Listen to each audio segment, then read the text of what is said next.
Psychetruth. Life, wisdom. Hi, this is Courtney, and in this video, we're going to be going through movements to relax the wrists and mobilize the shoulders, so we're relieving pain that gets built up in the carpal tunnel, as well as in the neck and the shoulders. And we're building strength to support our body, and actually in the end of the video, we'll be doing a handstand. So if you're experiencing more severe pain or acute pain in the wrists and the neck, you can just watch the grand finale. The beginning of the video is all about opening the body and deconstructing some of the patterns of pain that we accumulate. So I'm starting in a comfortable seat, and I'm going to take my fingers together, creating a clasp. So my wrist creases are going to come together. And if your elbows don't come together, if they're separated, I want you to imagine that you're squeezing an orange. And then squeeze it until the orange dissolves and your elbows are all the way together. So we're gonna take our wrists in a circle in one direction. And this is a movement we are going to repeat, circling the wrists 108 times. Now you don't have to count your wrist circles. It's just an idea of the amount of time we're going to spend circling in this one direction. Now, anytime that you do feel acute pain in your wrist or in your neck, you can pause and take a few deep breaths and resume when you're ready. Where I feel this stretch is not in my wrists, nor is it in my neck, but it's on the outer shields of my arms.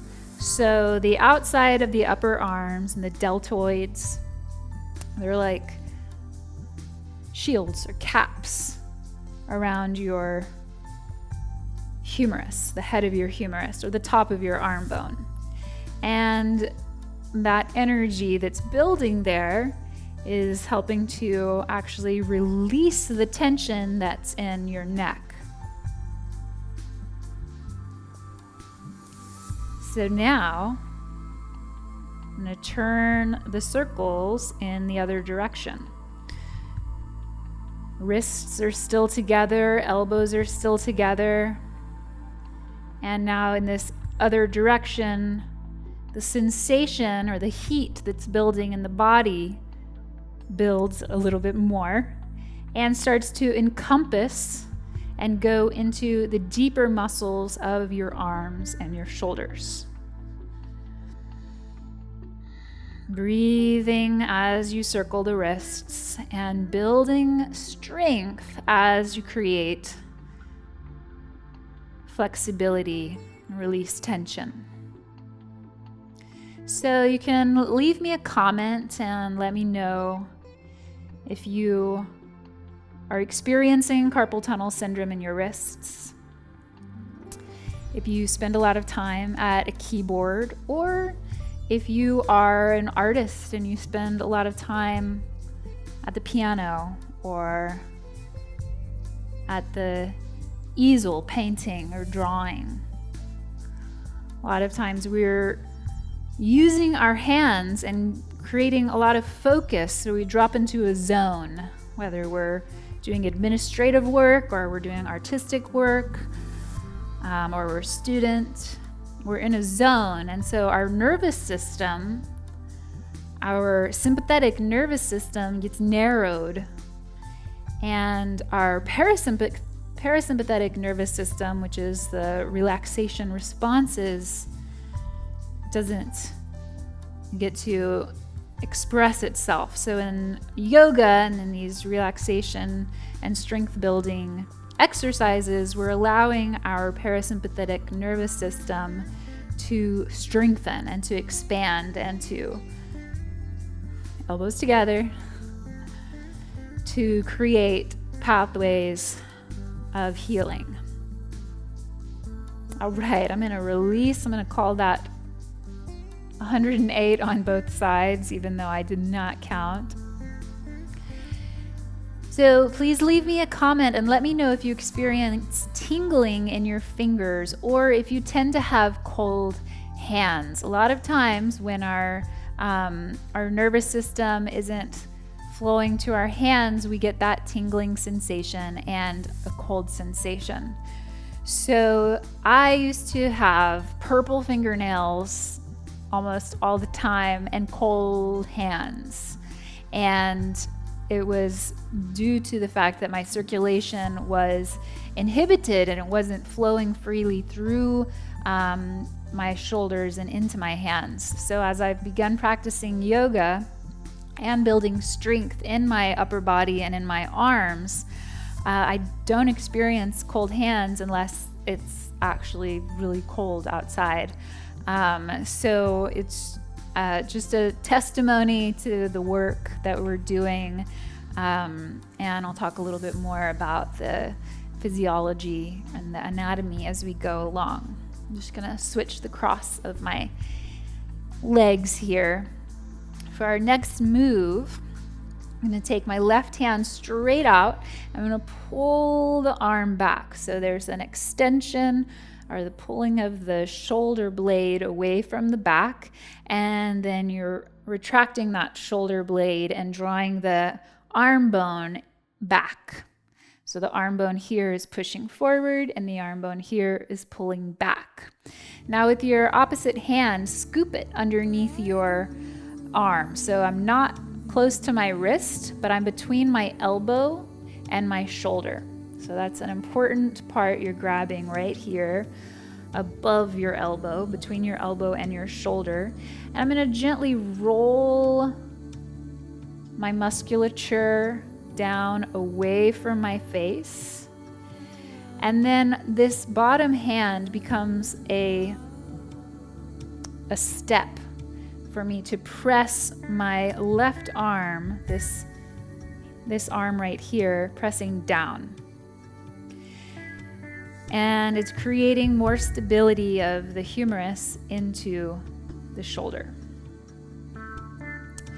So as you do that, now extend your fingers as far as you can. So I'm flaring out my fingers, reaching through my fingertips and extending my wrist as much as is comfortable, keeping the fingers nice and long. And then I'm going to relax that and bend my elbow to pull my hand on top. So I'm just stacking my arm, and still here I don't want my shoulder to roll off of my back, so I'm keeping my shoulder rolled in and my arm tucked back. And this is starting to build strength not only around the shoulders but also around your rib cage. The serratus anterior muscles, subscap, the intercostal muscles, all are getting a nice benefit from this movement. Are you feeling it? So I'm going to release my hand now and bring my arm in front of my body. Still have my right hand clasping my arm. And I'm going to pull my humerus closer to my chest. And now I can grip my fist and flex my fingers.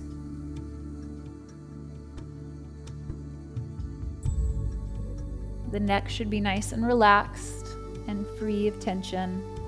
You want to pull your shoulder blade away from your ear. And then again, release it in front of you. And out to the side. I'm bending my elbow.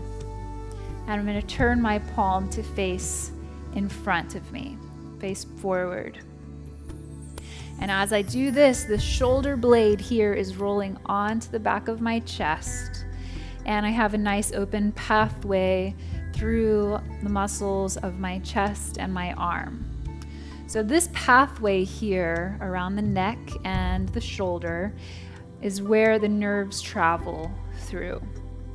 So when our muscles are impinging the nerves from typing or doing whatever craft we're involved in, and our nervous system is streamlining into a very focused state, very alert state, these nerves can get blocked. So these movements are going to release the muscles so that the nerves can flow through and your fingers have more life energy through them. So let's do that with your other arm. Taking your arm out, the opposite hand comes under. I'm just gonna pull my deltoid, the front of my deltoid, away from my ear, and then take my hand underneath the humerus, so the humerus presses down and the arm pulls into my back, so it's retracting the scapula. Extend the fingers. Oh, this hand's a little tighter. So I've mentioned before in other videos that I've had a very severe wrist injury through this right hand, slamming onto pavement off of a skateboard when I was a little younger, a little more wild. And that's a whole different story I would love to start talking about right now, because I just learned a lot when I slammed my hand onto that pavement. And there was a long period of time where I was not able to do anything with my hands. And I'm a yoga instructor and I was a massage therapist at the time. And I practiced handstands and arm balances, and it was a very confrontational experience. I had a 3rd-degree sprain. It took a really long time to heal. So I'm just telling you that because sometimes these injuries or sensations of pain can creep up on us without us knowing, and sometimes they can really impact us instantly. And the pathway of healing and regaining your strength as well as your flexibility is possible, but it takes patience and trust. So you can just trust that you will, if you so desire, to be able to stand on your hands. If it's a matter of having wrist pain and injury, don't worry about it. We're just gonna build ourselves back up step by step. So pressing the arm down, shoulder away from the ear, and then extend and reach out through your fingertips, and then back and extend. So here I'm going to release my elbow and extend, reach my arm straight out to the side, open the palm forward, and allow the back of the shoulder blade to roll in towards the spine as the fascia and the muscles through the front of the shoulder expand and find some freedom. And this elevation of the hand is actually beneficial because it's harder for the circulation to pump up to the hand. So we're actually inviting some more strength to flow through the upper arms. in order to reach the fingertips up there. And then relax your hand onto your back. Now, I'm just gonna keep that same arm and I'm gonna extend my hand right out to the side. And let's go ahead and put the fingertips on the ground. And gentle bend in the elbow and tap your fingers just a little bit, so then you plug back in. And that tapping wakes up connection through the arm back into your shoulder. I'm pulling the bottom tips of my shoulder blades together. I'm gonna walk this hand behind me and take it across my side. So now I've returned to my fingers clasped position as we began. But now I have them clasped behind me and off to the side a little bit. The intelligence of the arms, we want to pull into the intelligence of the arms. So my left elbow is going to pull straight back as my right elbow creeps behind me. A little traction through the fingertips here, all the way out. And on the second side, I'll show you how to use a strap, or today I have a scarf, so we can get a little support if your shoulders aren't quite this flexible. All right, I'm gonna release that hand, and I've got a scarf that's just tied up here, or wrapped like a strap. And I'm gonna tap these fingers and then press the fingertips into the ground to pull the shoulder blade onto my back. And walking the hand across the back of your mat. If your hand doesn't come all the way across, you can just wrap a strap or a scarf around your wrist so that as you pull it, and I'll turn.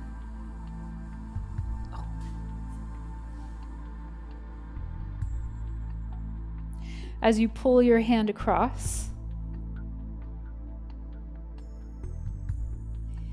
you have the strap.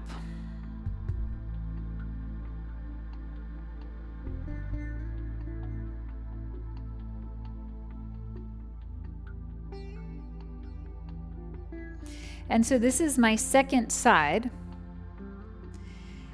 and I've got the strap on. So I'm going to go ahead and show you how we're going to pull the hand up the back.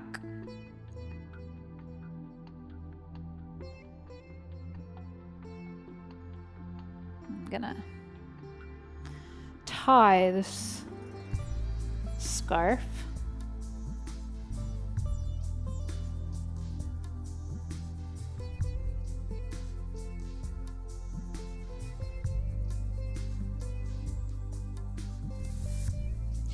So now the thumb's right in between the shoulder blades. And I'm just gonna slide it up.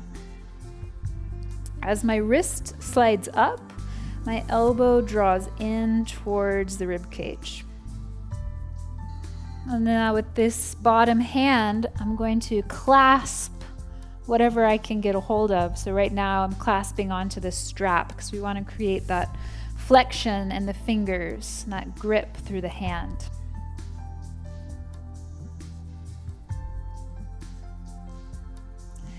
And now I'm going to keep my top hand up here, and I'm going to take this hand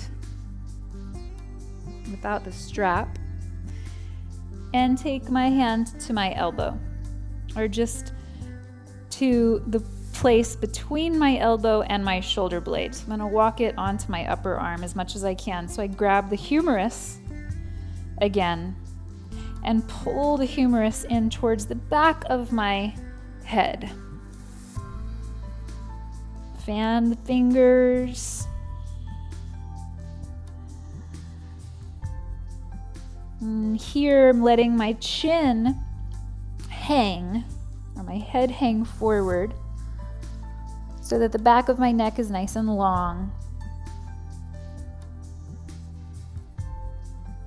And then to release, you want to keep your arms close to your body and come down.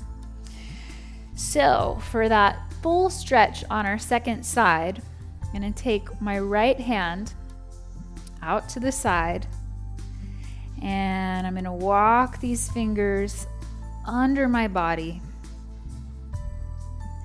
and then I'm going to walk my hand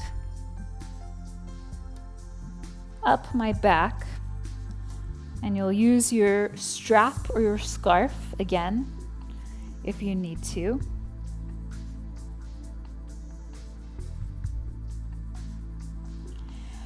Fingers are fanned, and you can also now grip your fingers, clasp your hand, and then fan. If you'd like to, take the top arm into the stretch. You're going to reach your elbow up to the ceiling and bring your fingertips down to clasp.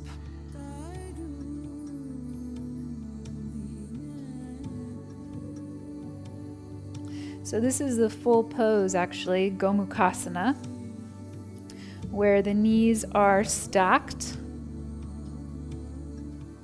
My right knee is on top, and my left elbow is lifted to the ceiling. The right elbow is tucking into my ribs, and the fingers are clasped behind the back.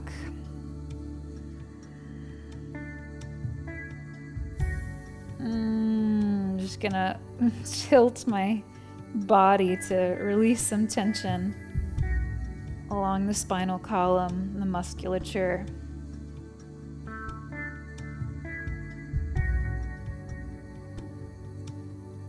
Intensifies the stretch if you fold forward. So I don't want the elbows to fall to the ground. I want the elbows to lift away from the ground. Resist the pull of gravity. And then rise. Release that clasp. And again, arms, hands close to your body. A couple of deep breaths.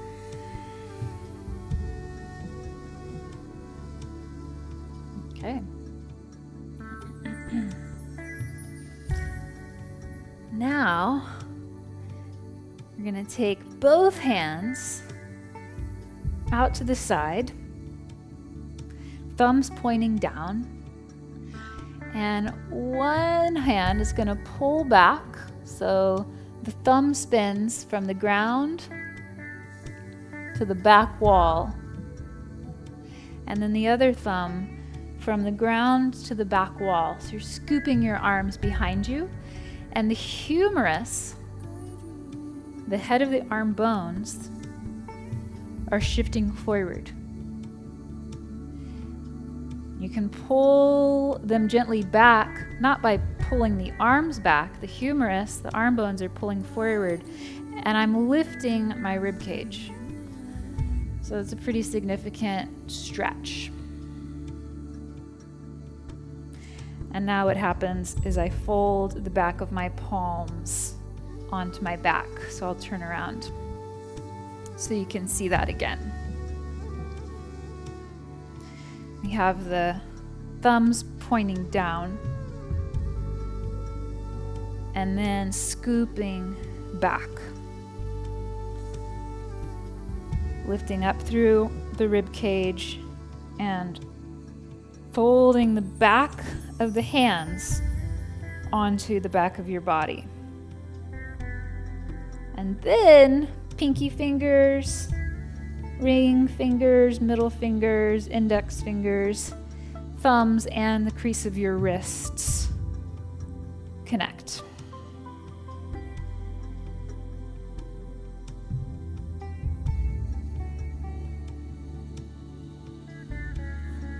So you have the reverse prayer behind your heart. Taking the hands down, letting them rest in front of your body. I'm going to come onto my knees, So now coming onto your hands, fingers are nice and awake, the palms are open, and the wrists are extended so your hands are directly under your body. Now, if you find that your arms are at an angle in front of you, that is fine. What I'm going to do is invite you to claw the ground with your fingertips. So that's going to help your wrists extend a little bit more, because we're actually engaging the extensors on the underside, the soft part of our forearm and our wrists. And then replant your hands down and walk your knees in so that your hands are directly under your body, under your shoulders. You want to press down not only through the wrists, but you really want to press down through the knuckles here, interphalangeal joints.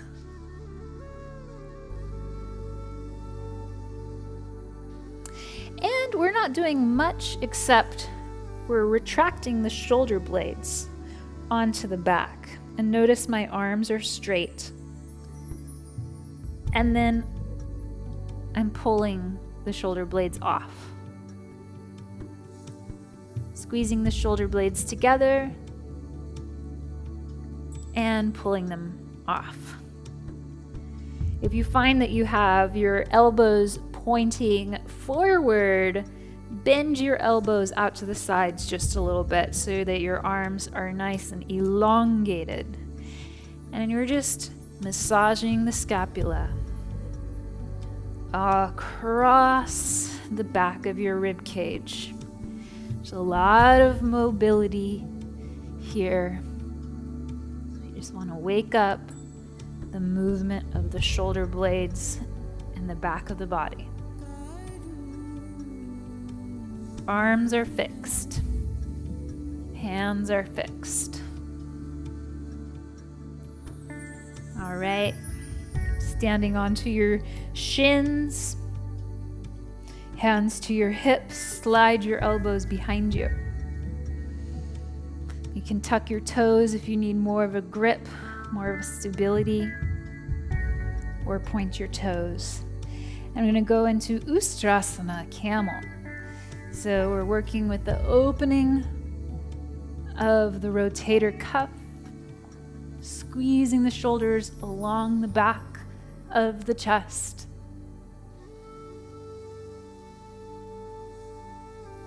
And maybe you reach your heels and you plug into those fingertips.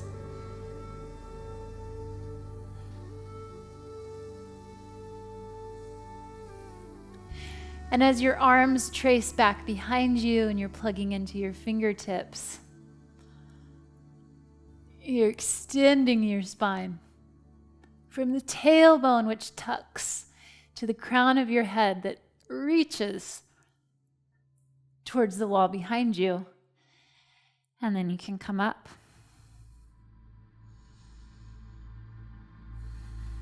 And downward dog.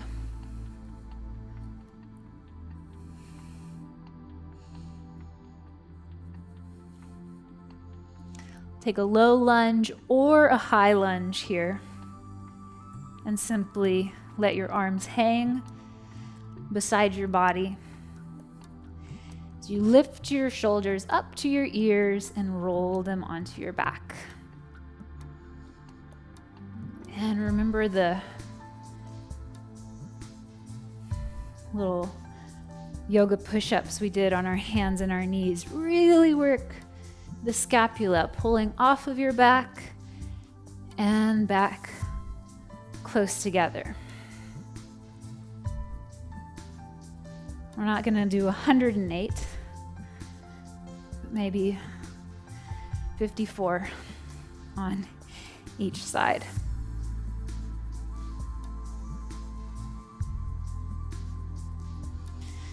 Switch. Other direction. Shoulder blades squeeze, shoulders lift, they pull apart, and repeat.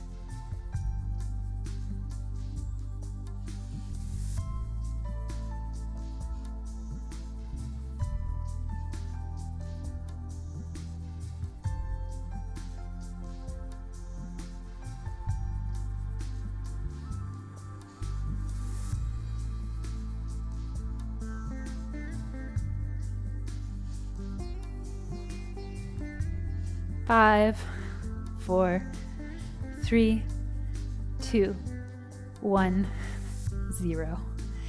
Coming back into downward dog. Or resting in child's pose or in a seated position with your hands on your knees. So now I'm going to move to the wall to show you how you can walk up the wall and stand on your hands. If this is a part of the video that you're just going to watch and not participate in, I invite you to just feel the sensations through your shoulders and through your wrists. Feel the temperature in your fingertips and the color of your fingernails, and notice any changes in the circulation and in the flow of communication through your nervous system. And leave me a comment as you watch, and I'd love to know how the movements help you. To position yourself against the wall, you're going to return to the hands and knees pose, where your hands are directly under your body, under your shoulders. And then I'm going to lift my knees, place one foot to the ground, and with this knee tucked into my chest, I'm then going to extend my foot to the wall, and I'm going to really push my foot into the wall to bring up the other foot. You can tuck your chin to look at your legs, and then maybe send this leg to the sky. Got a flexed foot here to really engage the back of the leg, the sitting bones. And then a pointed foot.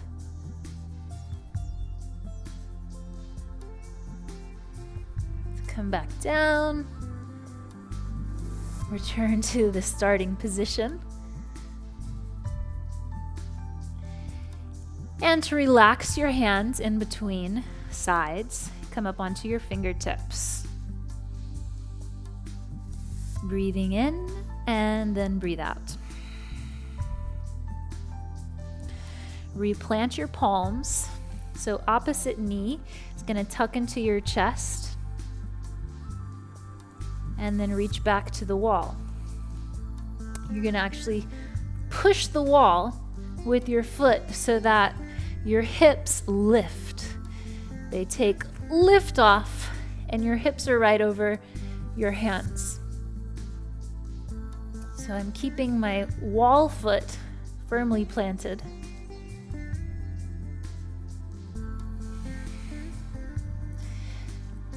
And I'm gazing at the ground. Elbows are working, not hyperextending.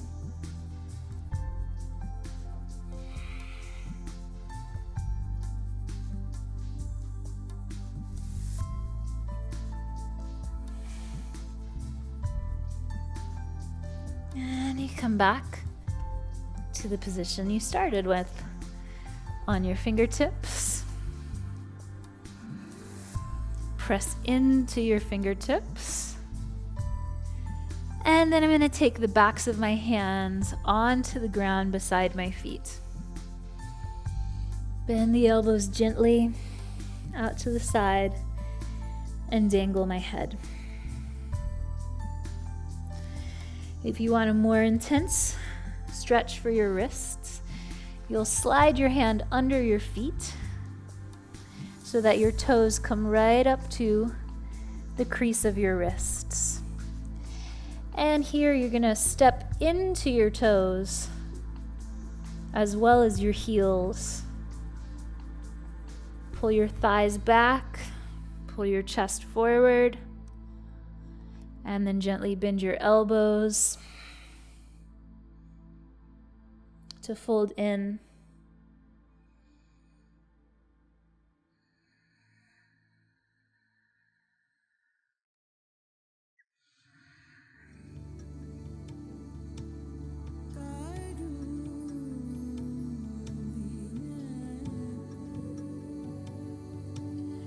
So I can feel the back of my neck and the back of my shoulders all really, I'm going to show you, really releasing and extending so that my spine is nice and long. If you want to accentuate that feeling, interlace your fingers, the base of your skull. And you can do this in child's pose as well.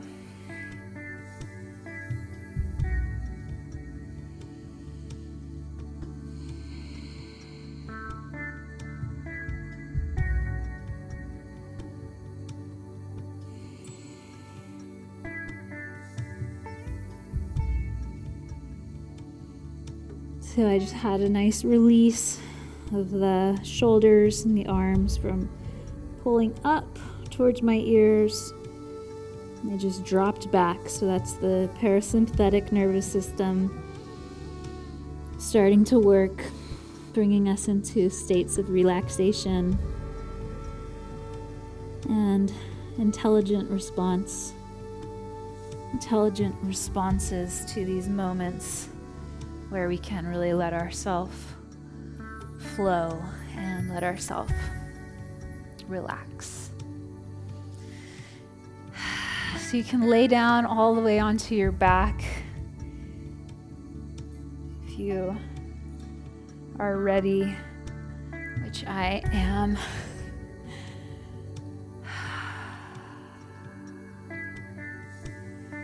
And take a few moments, just feeling the weight of your arms supported and really resting into the ground.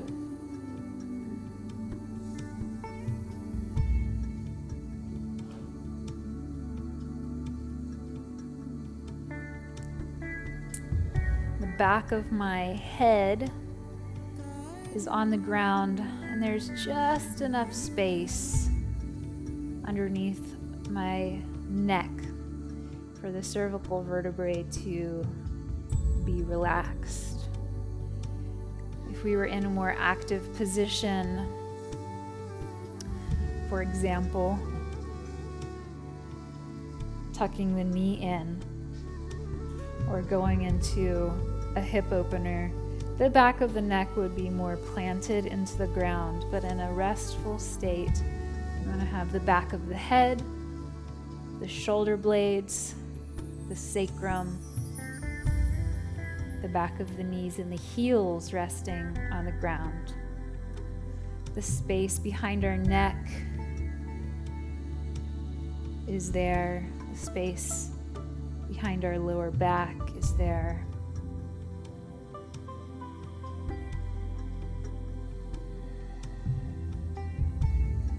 And then we'll come up into a seat. Thank you for practicing. Let me know how your fingers are feeling. If you have the tingling sensation or the cold sensation, how do your fingers and hands feel after the practice?